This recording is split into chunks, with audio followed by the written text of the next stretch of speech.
नमस्कार. श्री रमेश बावकर लिखित ज्ञानतेचं देव ही श्री ज्ञानेश्वर महाराजांच्या जीवनावरील कादंबरी आपण वाचत आहोत. आज आपण 45व्या प्रकरणातला पुढचा भाग वाचायला घेतो आहोत. ज्ञानदेवांना चढत्या उन्हाची कल्पना आली. त्यांनी उन्हामुळे सरकणाऱ्या सावल्या पाहिल्या. मध्यान्ह झाली होती. ज्ञानदेवांनी झोपडीत शिरून भिक्षेची जोडी घेतली व बाहेर पाऊल टाकले. आकाशातील सूर्याकडे पाहून त्याला नमस्कार केला व भिक्षेला निघाले. सकाळी झालेल्या चर्चेबद्दल ज्ञानदेवांच्या मनात विचार चालू होते. सहज उत्पन्न होणारे विकार व विकाराचा प्रक्षोभ यातील फरकाचा ज्ञानदेव विचार करत होते. आज अलंकापुरीच्या शेजारील गावात भिक्षा मागावी असा विचार ज्ञानदेवांनी केला. कारण गाव माणसे बदलत राहिली म्हणजे लोकांना त्रास वाटत नाही. तसे पैठणहून आल्यापासून लोकांना मुलांची योग्यता कळली होती. ते तर आळीपाळीने शिदा घरपोच करायलाही तयार होते. पण ज्ञानदेवांनीच त्यांना मना केले होते. काही लोक चांगले होते तर काही अजिबात बदलले नव्हते. चांगल्यांच्या चांगुलपणाचा नेहमी फायदा घेणे हे ज्ञानदेवांना पसंत नव्हते. म्हणून जी घरे क्रमशः येतील त्या 5 घरी भिक्षा मागावी. जे मिळेल व जेवढे मिळेल तेवढे घ्यावे असा ज्ञानदेवांनी नियम केला होता. त्याप्रमाणे तो भिक्षा मागावयास एका घरासमोर उभा राहिला. भिक्षा मिळाली आणि सुदैवाने 5ही घरी भिक्षा मिळाली. ज्ञानदेवांनी परतीची वाट धरली. आज सोमवार होता. महादेव भट्टांनी सिद्धेश्वराची पूजा करून रुद्राची आवर्तने केली होती. आज विसोबाही महादेव भट्टाबरोबर होते. पूजा उरकून दोघेही घरी परतत होते. ज्ञानदेवांनी गावात प्रवेश केला आणि महादेव भट्ट व विसोबा त्यांना समोरून येताना दिसले. ज्ञानदेवांनी बाजूला सरकून वाट करून दिली व कडेने चालायला सुरुवात केली. दोघांनी ज्ञानदेवांना पाहिले. महादेव भट्ट म्हणाले, विसोबा, हे संन्याशाचेच कार्टे येते ना? होय महादेव भट्ट, हा ज्ञाना दिसतोय. आडवा आला. विसोबा ज्ञानदेवांच्या समोर चालू लागले आणि विसोबा ज्ञानदेव यांची धडक होणार इतक्यात ज्ञानदेव सावध झाले. त्यांनी वर पाहिले. समोर विसोबा होते. क्षमस्व भूदेव, आपण दिसलात म्हणून बाजूने चालत जात होतो मी व आपणासाठी रस्ता सोडला होता. कार्ट्या म्हणजे तुला काय म्हणायचे? मी मुद्दाम तुला धडक बसावी म्हणून ही इकडून चाललोय? अरे, मला कोठूनही चालण्याचा अधिकार आहे, तर उलट तुलाच इथून या रस्त्यानेही चालण्याचा अधिकार नाही, कळले? आणि वर मला शहाणपणा सांगतो, बाजूला हो नाही तर मुस्काड फोडीन. अरे, येथून चालण्याचंच काय, पण तुम्हाला जगण्याचाच अधिकार नाही. असे का भूदेव? आम्ही आपण सांगितल्याप्रमाणे पैठणहून शुद्धीपत्र आणले आहे. तेव्हा आम्ही भिक्षा मागून उदरनिर्वाह करू शकतो. आपल्या दारी आलो तर आपण भिक्षा वाढू नये वाटल्यास. अरे पोरा, पैठणाचे काय सांगतो? पैठणात केलेल्या जादू टोणेगिरीला पैठणातील ब्राह्मण बुडले असतील, पण आम्ही नाही बोलणार, समजलास? आणि पैठणकरांनी जरी तुम्हाला शुद्धीपत्र दिले असले तरी आम्ही तुम्हाला शुद्ध मानायला तयार नाही, कळलं? पण भूदेव, आपणच तर म्हणाला होतात ना की आम्ही पैठणास जाऊन शुद्धीपत्र आणावे, म्हणून तर आम्ही पैठणला गेलो होतो. म्हणालो होतो, पण पैठणकरांना काय होते शुद्धीपत्र द्यायला? शुद्धीपत्र दिले व ही धर्मभ्रष्टांधता दिली इकडे पाठवून. भूदेव, त्यांनी नाही आम्हाला पाठवले, आम्हीच आलो इकडे. ज्ञाना, तुला सांगून ठेवतो की या अलंकापुरीतील पावित्र्य आम्ही तुमच्या अस्तित्वाने नष्ट होऊ देणार नाही. आम्ही अलंकापुरीकर ब्राह्मण तुम्हा चौघांनाही येथे सुखाने जगू देणार नाही, हे लक्षात ठेव. तुला गावात भिक्षा मागू देणार नाहीच, पण बाजूच्या पंचक्रोशीतील लोकांना आम्ही ताकीद देऊ की कोणीही तुम्हाला भिक्षा घालू नये, कळलं? महादेव भट्ट म्हणाले, विसोबा, नुसते बोलून उपयोग नाही, कृती केली पाहिजे. काय करूयात महादेव भट्ट? ज्ञानाजवळ असलेली ती भिक्षेची झोळी घ्या. आणि विसोबा व महादेव भट्टांनी ज्ञानदेवांना धरले. त्यांच्या खांद्यावरची झोळी काढून घेतली. ज्ञानदेवांनी विचार करून कोणत्याही प्रकारे प्रतिकार केला नाही. समोरच एक कुत्रे बसले होते. त्याच्यापुढे झोळीतील अन्न ओतून दिले. विसोबाने झोळीच्या फाडून चिंध्या केल्या व ज्ञानदेवाच्या गळ्यात घातल्या आणि विसोबाने ज्ञानदेवांना ढकलून दिले. मुक्ताबाई लांबून हा प्रकार पाहत होती.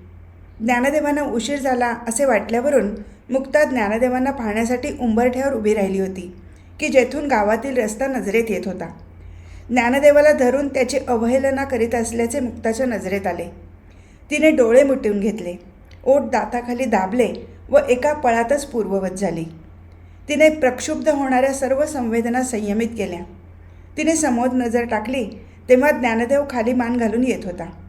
विसोबा व महादेव भट्ट हे ज्ञानदेवाच्या पाठमोऱ्या आकृतीकडे पाहत होते. दोघांच्याही चेहऱ्यावर आसुरी आनंद दिसत होता. मुक्ता ज्ञानदेवाच्या आकृतीकडे पाहत होती. ज्ञानदेवांनी ओसरीच्या पायऱ्या चढल्या तेव्हा मुक्ता झोपडीकडे वळाली. मुक्ता झोपडीच्या दाराजवळ आली. तिने हळूच कवाट ढकलण्याचा प्रयत्न केला तेव्हा ते आतून बंद असल्याचे तिला जाणवले. ती झोपडीच्या गवाक्षातून पाहू लागली तेव्हा तिला दिसले की ज्ञानदेव बाळकृष्णासमोर बसला आहे व त्याच्या नेत्र शिंपल्यातून मोती ओघळत आहेत. मुक्ताला वाईट वाटले. मृदू अंतकरणाच्या ज्ञानदेवांना हे सहन करावे लागले ते अतिशय वाईटच होते हे मुक्ताला समजून आले. तरी पण देहभावाच्या जाणीवेने अवहेलना झाली म्हणून होत असलेला अश्रुपात आत्मिक बळ कमकुवत करतो याची आठवण होऊन मुक्ता ज्ञानदेवांना हाका मारू लागली. आई गेल्यापासून मुक्तानेच मातृप्रेमाने सर्वांना सांभाळले होते, खाऊ पिऊ घातले होते, त्यांची काळजी केली होती.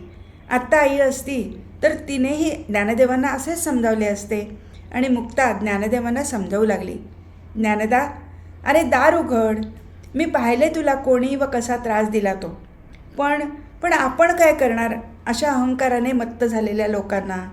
अरे तू तर मनाचा मवाळ आहेस, तेव्हा या लोकांना क्षमा कर, त्यांचे अपराध पोटी घाल. कारण मोठेपण संतपण फार अवघड आहे. येथेच तिची परीक्षा आहे. विश्व जरी विकाराने प्रक्षुब्ध झाले, संतप्त झाले, तरी संतांनी करुणारूप जलाचा वर्षाव करून त्यांना शांत करावयास पाहिजे. लोकांनी अपशब्द वापरला तर ते आपल्या सहनशक्तीची पराकोटी पाहण्याची परीक्षा घेत आहेत असे समजावे. जणू ते आपल्याला सहनशीलतेचा उपदेशच करत आहेत. ज्ञानदेवा, हे सर्व शब्द तुझेच आहेत आणि मीच तुला आठवून देत आहे. तूच म्हणाला होतास ना की विश्वाचा पट हा ब्रह्मदोऱ्यांनी उभा आडवा विणलाय म्हणून. मग राग व द्वेष कोणी कोणाचा करायचा? तेव्हा ज्ञानदेवा, तुझ्या भावना आवर व दार उघड. आणि मुक्ताच्या कंठातून माऊलीचे प्रेम पाझरू लागले. योगी पावन मनाचा, साही अपराध जनाचा, विश्वरागे झाले वन्नी, संते सुखे व्हावे पाणी, शब्दशस्त्रे झाले क्लेश, संते मानावा उपदेश, विश्वपटल ब्रह्मदोरा, ताटी उघडा ज्ञानेश्वरा. मुक्ताने ज्ञानदेवांना ज्ञानेश्वर केले, विनवणी केली, पण ज्ञानदेव उठण्याची चिन्हे दिसेनात. डोळ्यांच्या पाटातून पाणी वाहतच होते. मुक्ताने पुन्हा लढिवाळपणे विनवायला सुरुवात केली. ज्ञानदेवा, अरे एवढा राग मनात धरू नये. दया क्षमा हा तर संतांचा स्वभाव असतो. कशाला राग आला तुला? अन्न कुत्र्याला घातल्याचा? तुला अन्नाचा लोभ होता? छे, मला नाही तसे वाटत. का पैठणला विजय करून आलेल्या मला हे असे झिडकारणारे कोण असा अहंभाव तुझ्या मनात आला? मला नाही वाटत तसे. पण ज्ञानदेवा, मला नाही समजत तुला नेमके काय झाले आहे ते. ज्ञानदेवा, तूच वेळोवेळी सांगितलेल्या गोष्टी मला आठवत आहेत. सर्व संसाराविषयी विरक्ती हाच खरा संतांचा स्वभाव असतो. ज्ञानदेवा, तू कसलाच विचार करू नकोस. हे संसाराचे चक्र जसे चालवण्याचे ठरवले असेल तसे चालवू दे. संतांनी तर केवळ ब्रह्मनामाचा जप करावा, तोच इह व परलोक सुखी करतो व अंतिम मुक्ती देतो असे तूच आम्हाला सांगितले होतेस ना. मग सर्व जगाला सुधारण्याची जबाबदारी आपण का म्हणून स्वीकारावी? तेव्हा असे जर तुझ्या मनात येत असेल तर त्या कल्पना दूर कर व ज्ञानदेवा, आता दार उघड. मुक्ताबाईंच्या मुखातून शब्द येत राहिले. संततेची जाणा जगी, दया क्षमा ज्याचे अंगी, लोभ अहंता न ये मना, जगी विरक्त तोची जाणा, इह परलोकी सुखी, शुद्ध नाम ज्याचे मुखी, मिथ्या कल्पना मागे सारा, ताटी उघडा ज्ञानेश्वरा. मुक्ताने पाहिले पण परिस्थितीत काहीच बदल झाला नाही. डोळे पाझरतच होते, तसेच पाझरत राहिले आहेत. मुक्ताने विचार केला, अहो, माझ्या ज्ञानदेवाला राग आला असेल तर अशुद्ध झालेल्या अंतःकरणाला तर धुवून तर काढत नसेल. पश्चातापाच्या या गंगा यमुनांमध्ये शुद्ध ज्ञानाची सरस्वती गुप्त असते. ज्ञानदेवा, आता मला तुझा खरा अर्थ लक्षात आला. मी वेडी आत्तापर्यंत नाही त्या कल्पना करत होते. विसोबा महादेव भट्टांसारखे व्युत्पन्न ब्राह्मण असे का वागतात अशीच तुझी मुख्य अडचण असेल. वास्तविक पाहता ब्रह्मस्वरूप असणारे हे केवळ अहंभावाने हा चांगला जन्म वाया घालवतील व पुनर्जन्माची बेडी अडकवून घेतील अशी तुला भीती वाटते आणि म्हणून तुझा जीव तिळतिळ तुटतो होय ना? त्यांना काही सांगावे, समजवावे, सावध करावे असे तुझ्या मनात येत असेल, पण ज्ञानदेवा, असे प्रारब्ध त्यांना त्यांच्या वाटेने नेत असते. अर्थात हे तर तू सर्व जाणतोस.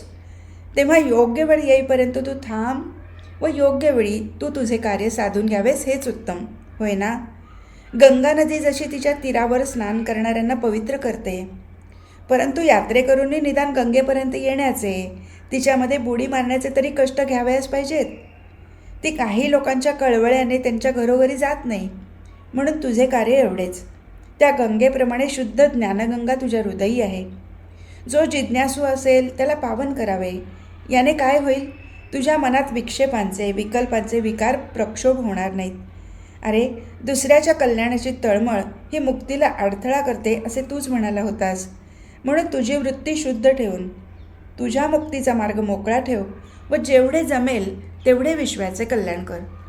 नदी समुद्राच्या दिशेने वाहण्याचे सोडत नाही, पण तसेच ती वाटेवरील तृषितांचीही तहान भागवते असे जीवन ठेवावे. मग ज्ञानदेवा, आता तरी माझी विनंती ऐक. मी काय म्हणते? दार उघड. उघडशील ना आता दार? आणि मुक्ताच्या कंठातून स्वर बाहेर पडले. शुद्ध ज्याचा भाव झाला, दुरी नाही देव त्याला, तेथे कोणी शिकवावे, सार साधुनी घ्यावे. गंगाजळ हृदयी धरा, ताटी उघडा ज्ञानेश्वरा. तुम्ही तरुण विश्वतारा, ताटी उघडा ज्ञानेश्वरा. मुक्ताचा कंठ रुद्ध झाला. शब्द अडखळत बाहेर पडले. लढीवाळ मुक्ताबाई, जीव मुद्दल ठाईचे ठाई. मुक्ताच्या शब्दाने ज्ञानदेवांच्या हृदयाचा ठाव घेतला. नेत्रातून वाहणाऱ्या पाण्याला पापण्यांचा बांध घातला गेला. ज्ञानदेव झटकन उठले. त्यांनी झोपडीचे दार उघडले. दारात मुक्ता बसली होती. ज्ञानदेवांनी मुक्ताच्या दोन्ही हातांना धरून उठवले. मुक्ताच्या गालावरून ओघळणारे मोती ज्ञानदेवांनी बोटाने अडवले. मुक्ता, तू जे शेवटी बोललीस तेच खरे आहे. विसोबांसारखे व्युत्पन्न ब्राह्मण असे वागू लागलेले पाहून हृदय पिळवटून जाते. वाटते कसे यांना समजावून सांगावे. काय पुढच्याच ठेच मागचा शहाणा, ही उक्ती केवळ उक्तीच राहणार. मुक्ता, मला या गोष्टीचे जास्त वाईट वाटले की त्यांचा मार्ग मोकळा करून चालत होतो, तरीही त्यांनी माझ्या मार्गात येऊन अशी कुरापत काढली.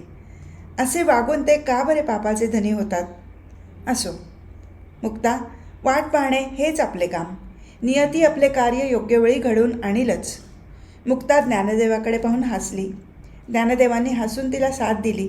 इतक्यात निवृत्ती सोपान तेथे आले. मुक्ता ज्ञानदेवाला शोधायला बाहेर पडली म्हणून निवृत्तीही बाहेर पडला होता. निराश होऊन ते परतत होते, पण दारातच मुक्ता ज्ञानदेवांना पाहून त्यांनाही बरे वाटले. त्या दिवशी कण्यांची पेच पिऊन सर्वांनी दिवस ढकलला. 6 मासांचा काळ लोटला आणि सच्चिदानंद पालखीतून श्री गीतेच्या टीकेचा ग्रंथ घेऊन आले. बुर्जपत्रावर अतिशय सुबक अक्षरात त्यांनी एक प्रत तयार करून आणली होती. त्याच्या पृष्ठभागावर भावार्थ दीपिका असे लिहिले होते. गावकऱ्यांनी ग्रंथाचे स्वागत केले, त्याची पूजा केली. ज्ञानदेवादी भावंडांनी ग्रंथ अवलोकन केला. सच्चिदानंदाचे सर्वांनी कौतुक केले. गावकऱ्यांनी ग्रंथाचे विवेचन अलंकापुरीसाठीही करावे असा ज्ञानदेवांजवळ आग्रह धरला. गावकऱ्यांच्या प्रेमासाठी ज्ञानदेवांनी श्री भावार्थ दीपिका ग्रंथाचे विवेचन करण्याचे मान्य केले. बातमी वाऱ्यासारखी पसरली. लोकांनी उत्साहाने सिद्धबेटाची जमीन चापून चोपून सपाट केली. शेकडो माणसे कामाला होती. तेथे बिगारीवर कोणी नव्हते. जो तो स्वतःचे काम व सेवेची संधी म्हणून धडपडत होता. प्रश्न मनुष्यबळाचा नव्हता. उत्साहाला माप नव्हते. खर्चाची कोणाला तमा नव्हती. सच्चिदानंद मार्गदर्शनाला उभे होते. हजारो माणसे बसतील असा सभामंडप तयार होत होता. नेवाशासारखाच हा समारंभ झाला पाहिजे अशी सर्वांची इच्छा होती. गावोगावी निरोप गेले आणि ज्ञानदेवाच्या प्रवचनाचा लाभ घेण्यासाठी गावोगावच्या झुंडीच्या झुंडी अलंकापुरी येऊ लागल्या. विसोबा यावर बारकाईने लक्ष ठेवून होतेच. त्यांना ही टीका ऐकण्याची इच्छा होतीच, पण त्यातून काही ज्ञान प्राप्त व्हावे हा हेतू नव्हता. तर ज्ञानदेवाची कुठे चूक मिळते का ते त्यांना शोधायचे होते, व मिळाली तर तेथेच आडवे घालून ज्ञानदेवाची सर्वांच्या समोर फजिती करायचा त्यांचा बेत होता. ज्ञानदेवासमोर बसण्याची विसोबांना लाज वाटत होती, म्हणून विसोबा दूर कोपऱ्यात तोंड लपवून बसत व प्रवचन संपले की सर्वांआधी हळूच निघून जात. त्यांची पत्नी सुशीलाबाई या स्त्रियांच्या कक्षेत जाऊन बसत. ज्ञानदेवाचे विवेचन त्यांना आवडे. सगळ्या बायका माना डोलवत तशा त्याही डोलवत. पुष्कळ समजे पुष्कळ न समजे तरी ऐकायला नियमाने येत. अगदी विसोबांचा विरोध होता तरी. विसोबा प्रथम घरी येत, सुशीलाबाई नंतर येत. काय कळतंय एवढं की अगदी रोज जाऊन बसता येते? काय कळणार? बाळाला मध चाटवला तर कितीतरी वेळ ते जिभल्या चाटत असते. त्याला कुठे कळते त्याला काय चाटायला दिलंय ते? विसोबा या उत्तराने निरुत्तर झाले. पुन्हा त्यांनी काही विचारण्याचे धाडस केले नाही. एवढेच काय, विसोबांची ही अवस्था तशीच झाली होती. ते ज्ञानदेवांच्या प्रवचनावर चिंतन मनन करत, पण त्यांना चूक सापडणे तर आहोच. उलट वेदांताच्या वचनाचा इतका सुरेख अर्थ होतो हे विसोबांना प्रथमच समजत होते. त्यामुळे ते दुसऱ्या दिवसापर्यंत त्याच चिंतनात हरवून बसलेले असत. पण मधूनच त्यांचा अहंकार जागा होई. ते विचार करीत, छे, आपणाला भावविवश होऊन चालायचे नाही. आपण स्वतंत्ररित्या विचार करायला पाहिजे. आणि ते विरुद्ध दिशेने विचार करू लागत. पण विचारांची दिशा हळूहळू बदलून पुन्हा ज्ञानदेवांच्या विचाराशी सहमत होऊन जाई. ज्ञानदेवांचे ते शब्द विसोबांच्या कानी घुमत राहत. भगवान म्हणतात, अर्जुना, माझे नाम सतत घ्यावे, माझे चिंतन करावे. पण ते भक्तीने असो, प्रेमाने, कामनेने असो, सखा म्हणून असो व शत्रुत्वानेही का असो. पण या सर्वांचे फल एकच, म्हणजे माझी भक्ती व अंतिम मोक्ष. आणि विसोबांना कळून आले की द्वेष, मत्सर या भावनेतून त्यांच्याकडून सततच ज्ञानदेवाचे व ज्ञानदेवांनी रचलेल्या ज्ञानदेवीतील ओव्यांचे चिंतन घडत आहे. आणि हे लक्षात आले की विसोबांचा अहंकार तीव्रतेने जागृत होई आणि वेदांताच्या पोथ्या काढून त्यांच्याशी अर्थाची जुळवणी करून पाहत. परंतु त्यांना एकही दोष आढळत नव्हता. एवढेच नव्हे तर ज्या प्रमेयांची चर्चा वेद उपनिषदांमध्ये संक्षिप्त शब्दातून मांडून व त्यातून संस्कृत भाषेतून असल्याने अवघड करून ठेवली आहे, ती ज्ञानदेवांनी दृष्टांतांनी अगदी सुरेख व सोप्या भाषेत मांडून सामान्यांनाही समजण्यास सोपे करून ठेवले आहे. वेदांतात स्त्रिया, वैश्य व शूद्र यांना आत्मविकासाचा मार्ग दिसत नाही, पण गीतेने त्यांना प्रेमाने जवळ घेतले आहे. संस्कृतमुळे वेदांतातील जवळीक दाईसारखी वाटत होती, तर ज्ञानदेवांनी माऊलीच्या रूपाने येऊन मायबोलीत त्यांना प्रेमाचा दिलासा दिला आहे. त्यामुळे स्त्री, वैश्य, शूद्र यांना खऱ्या अर्थाने माऊलीचा प्रेमळपणा मिळाला आहे. आता संसारातील कोणत्याही परिस्थितीमुळे त्रस्त झालेल्यांना ज्ञानदेवीच्या कुशीत शांतता, स्थिरता प्राप्त होऊ लागते. आणि म्हणून ज्ञानदेवांच्या प्रवचनाला दिवसेंदिवस गर्दी वाढतच होती. याची जाणीव विसोबांना होऊ लागली होती. त्यामुळे त्यांचे प्रामाणिक मन म्हणजे अंतर्मन ज्ञानदेवाची स्तुतीच करत होते. ज्ञानदेवांच्या तोंडून निघालेल्या दृष्टांतांना विसोबा अवचित वाहवा बोलून जात. अशा प्रकारे विसोबांचे अंतर्मन व बहिर्मन यांच्यात झगडा चाले. ज्ञानदेवी प्रवचनाचा एकूण समारंभ संपला. ग्रंथपूजन व निवृत्तीनाथ ज्ञानदेवादी भावंडांची पूजा झाली व गाव पुन्हा पूर्ववत वरतू लागले. सकाळची वेळ होती. कोवळी उन्हे पसरली होती. चारही भावंडे बसून गप्पा मारीत होती. गप्पात वेदांताची चर्चा, पुराणातील गोष्टी, कधी कोडी तर कधी अंताक्षरीचा खेळ चाले. निवृत्तीनाथ म्हणाला, ज्ञाना, सोपाना, मुक्ता, मी तुम्हाला एक कोडे घालतो, त्याचे तुम्ही विचार करून उत्तर द्या. सर्वजण ह म्हणून सावरून बसले. निवृत्ती म्हणाला, पर्वताग्रे रथौ याती, भूमौ तिष्ठती सारथी, चलते वायू वेगेन, पदमेकम न गच्छती. पर्वताच्या शिखरावर रथ असून त्याचा सारथी मात्र जमिनीवर बसतो. रथ वायुवेगाने चालतो, पण एक पाऊलही पुढे जात नाही. सर्वांनी डोके खाजवायला सुरुवात केली. 5-10 पळे गेली, उत्तर सापडेना. मुक्ताच्या चेहऱ्यावर निराशा दिसू लागली. मुक्ता म्हणाली, निवृत्तीदा, काहीतरी सूचक सांग ना. बरं, सांगतो. प्रत्येक गावात हा रथ असतोच, त्याच्याशिवाय. सोपान म्हणाला, निवृत्तीदा, त्याच्याशिवाय पुढे काय? सोपाना, त्याच्या पुढे सांगायचे म्हणजे उत्तरच. बरं, मग नको सांगू, ठीक आहे. आणि क्षणातच सोपान उत्तरला, कुलालस्य चक्र हा. निवृत्ती म्हणाला, बरोबर सोपाना. ज्ञानदा, आता तू सांग. बरं, ऐका. कृष्णामुखी न मार्जारी, द्विजिह्वा न च सर्पिणी, पंचभर्ती न पांचाली, यो जानाती स पंडितः. ज्ञानदेवांनी पंचभर्ती म्हणताना 5ही बोटे एकत्र केलेली मुक्ताने पाहिली. तेव्हा क्षणभर विचार करून मुक्ता म्हणाली, लेखणी. मुक्ता, तूच आमच्यात खरी पंडिता आहेस. हां, पंडिता कसली? ज्ञानदेवांनी 5ही बोटे एकत्र केलेली दिसली म्हणून ते सुचले मला. मग आम्हाला का नाही दिसली ती? पण डोके कुठे चालते आमचे, कारण आम्ही पंडित नाही ना. आणि सगळेच हसले. ज्ञानदेव म्हणाला, सोपाना आता तू एक कोडे घाल. सोपान डोके खाजवू लागला. 4-5 पळे गेली आणि एकदम आठवल्यासारखे करून तो म्हणाला, माझे कोडे एकदम सोपे आहे, तरीही ऐका हां. वृक्षाग्रवासी न च पक्षीराजः त्रिनेत्रधारी न च शंकरोऽयं त्वक्वस्त्रधारी न च सिद्धयोगी जलम च विभिन्न घटो न मेघः. वृक्षावर वास करतो पण पक्षी नाही, त्रिनेत्र आहेत पण शंकर नाही, भगवी वस्त्रे आहेत पण सिद्धयोगी नाही, जलाने भरलेला आहे पण घटही नाही नि मेघही नाही. मुक्ता विचार करत बसली. निवृत्ती ज्ञानदेवांना उत्तर कळले होते, कारण मुक्ताने नारळाचे झाडच पाहिले नव्हते. त्यामुळे तिचे अंतःचक्षु देशावरच्या सर्व वृक्षराजी शोधून झाले, पण फळात साधर्म्य काही सापडत नव्हते. शेवटी मुक्ता म्हणाली, नाही बाबा, मला उत्तर येत, मी हारले. मुक्ता, तू अजून लहान आहेस, तुला उत्तर म्हणजे फळ माहीत आहे, पण तुला ते झाड माहीत नसल्याने आठवत नाही. म्हणजे ज्ञानदा, तुला त्याचे उत्तर माहीत आहे तर? होय मुक्ता. मग सांग ना ज्ञानदा. अगं, नारिकेलं फलम. होय, बरोबर, आलं लक्षात. मुक्ता, तू सांगतेस एक कोडे? नाही निवृत्तीदा, मला नाही कोडी येत. ज्ञाना, मुक्ताला भाग घेता येईल असा खेळ आपण खेळूयात, म्हणजे तिलाही आनंद मिळेल. जरूर, आपण अंताक्षरी खेळूया. आणि अंताक्षरी म्हणल्यावर मुक्ताला आनंद झाला. मुक्ताने भिडू म्हणून ज्ञानदेवांना घेतले, त्यामुळे सोपान निवृत्ती ही जोडी जमली.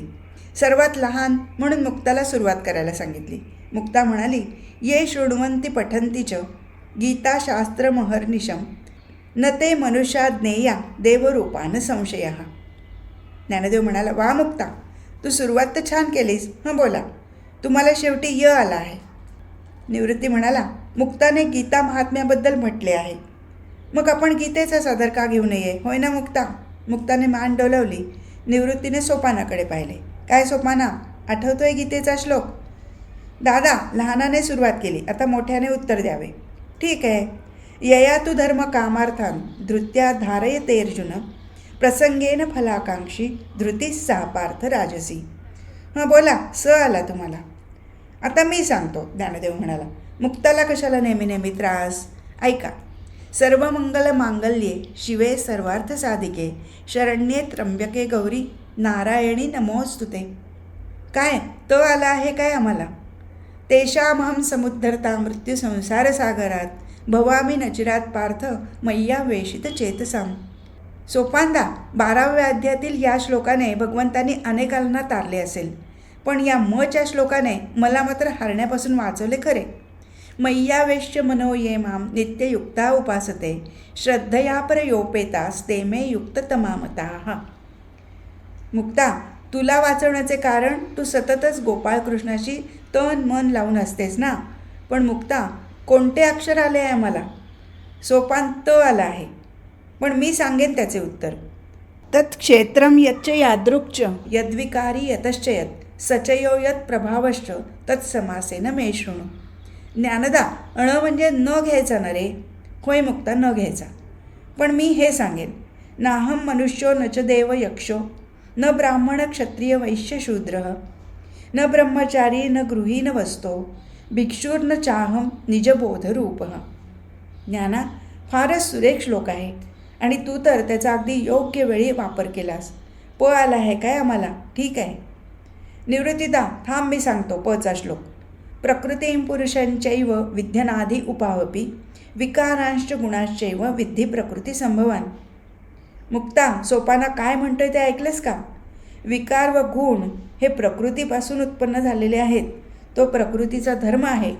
त्यामुळे या अंताक्षरीने काही पोड भरणार नाही, तेव्हा त्याची काही व्यवस्था केली आहे की नाही? सोपाना, तुझे लक्ष नेहमी भुकेवर, पण तुझी भूक मला समजते.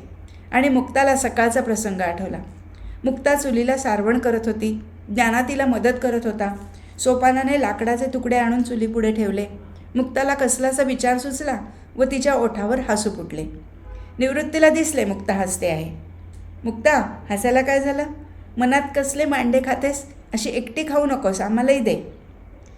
मुक्ता, निवृत्तीदाला आज मांडे खाण्याची इच्छा झाली असे दिसते.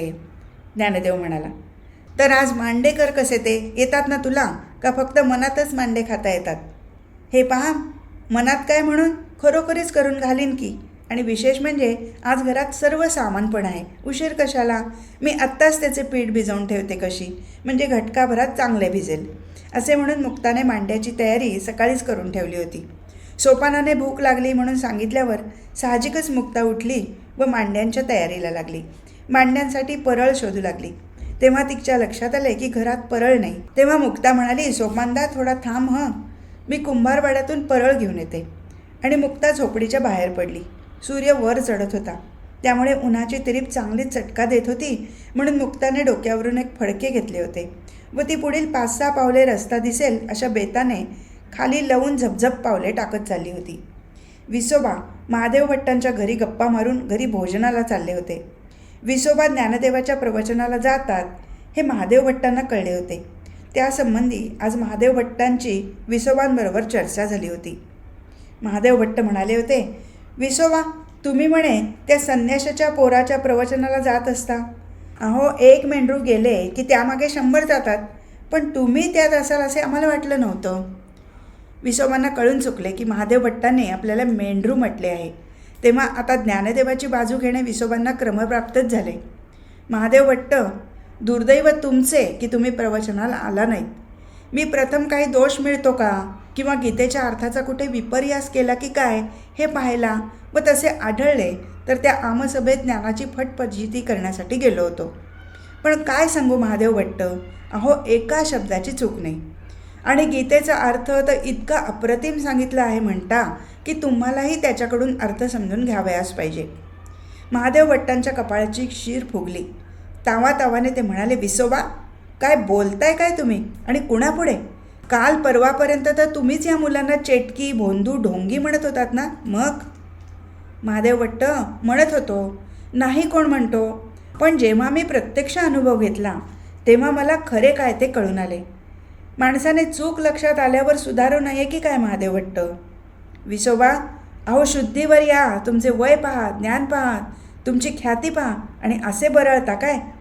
माणसाने पक्की परीक्षा करावी आणि मगच मत बदलावे. नाहीतर तुम्हाला चेटूक केले असे मला दिसते. सावध राहा विसोबा, नाहीतर पश्चात्ताप होईल. महादेव भट्ट, मला कोणीही चेटूक करू शकणार नाही हे लक्षात ठेवा. असे म्हणून विसोबा तावातावाने तेथून निघाले. तिरीमिरीने वाट फुटेल तिकडे ते चालत होते. त्यांचा अहंकार दुखवला गेला होता. या मुलांनी बनवलं की काय असे त्यांना वाटू लागले.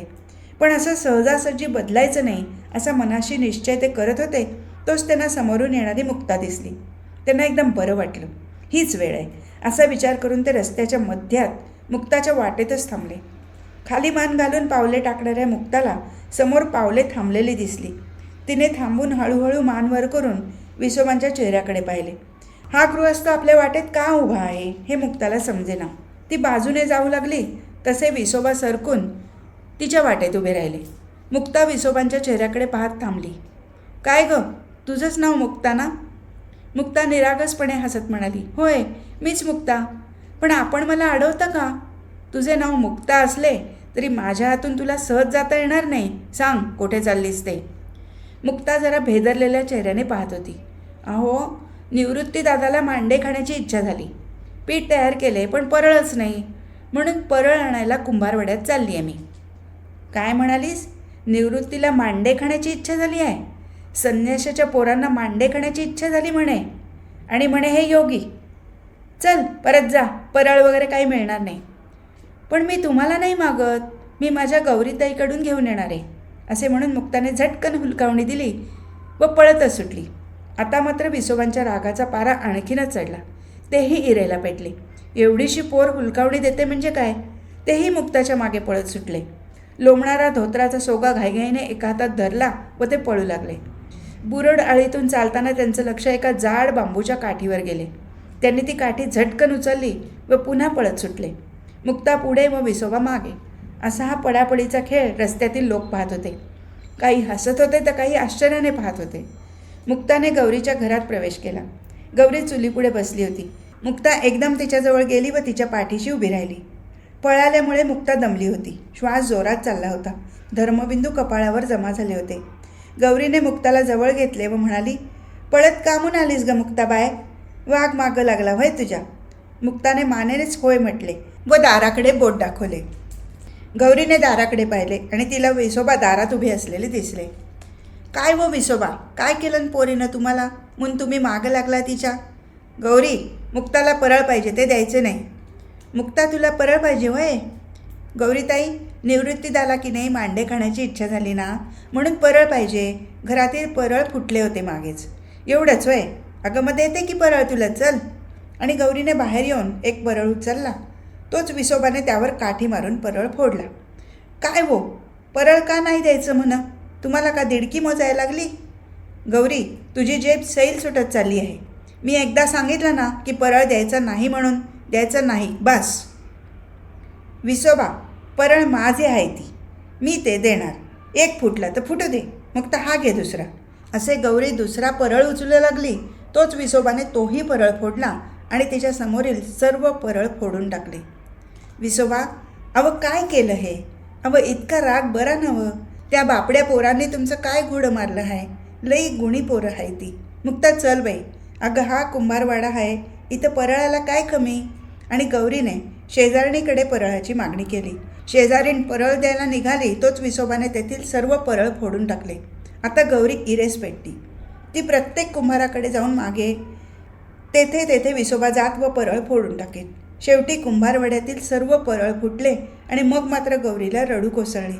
ती विसोबाला म्हणाली, विसोबा, काय मिळालं तुम्हाला असं दुसऱ्याचं नुकसान करून? गौरी, कुंभारवाड्यातील जेवढे परळ फुटते असतील त्याच्यात दिडक्या घेऊन जा माझ्याकडून, कळलं का? पण मी सांगितलं ना की मुक्ताला परळ द्यायचं नाही म्हणजे नाही. मुक्तालाही आता रडू कोसळले. ती हमसाहमशी रडत झोपडीकडे चालू लागली. दारात निवृत्ती, ज्ञानदेव व सोपान मुक्ताची वाट पाहत उभे होते. परळ आणायला उशीर का झाला याची उत्सुकता त्यांना वाटत होती. दुरून मुक्ता दिसता सोपानाचे लक्ष हाताकडे गेले. तेथे परळ न दिसल्याने तो म्हणाला, ज्ञानदा, मुक्ताजवळ परळ दिसत नाही, पण एवढा वेळ का लागला? आता मुक्ता आल्यावरच कळेल. मुक्ता आली ती रडतच. ती ज्ञानदेवाच्या गळ्यात हात घालून हमसाहमशी रडू लागली. ज्ञानदेवाने मुक्ताच्या पाठीवरून हात फिरवला व तिला शांत होऊ दिले. मुक्ता, शांत हो. अगं असं हमसाहमशी रडायला काय झालं? कोणी बोललं का? मुक्ताने झालेला सर्व प्रकार सांगितला. ज्ञानदेव हसून म्हणाला, एवढंच होय? अगं मग त्यात कशाला रडायचं? ज्ञानदा, अरे मग मांडे कसे करणार आणि निवृत्तीला मांडे खायला कसे मिळणार? परळ नाही मिळाला ना. मुक्ता, तू काळजी करू नको, आपण मांडे करू.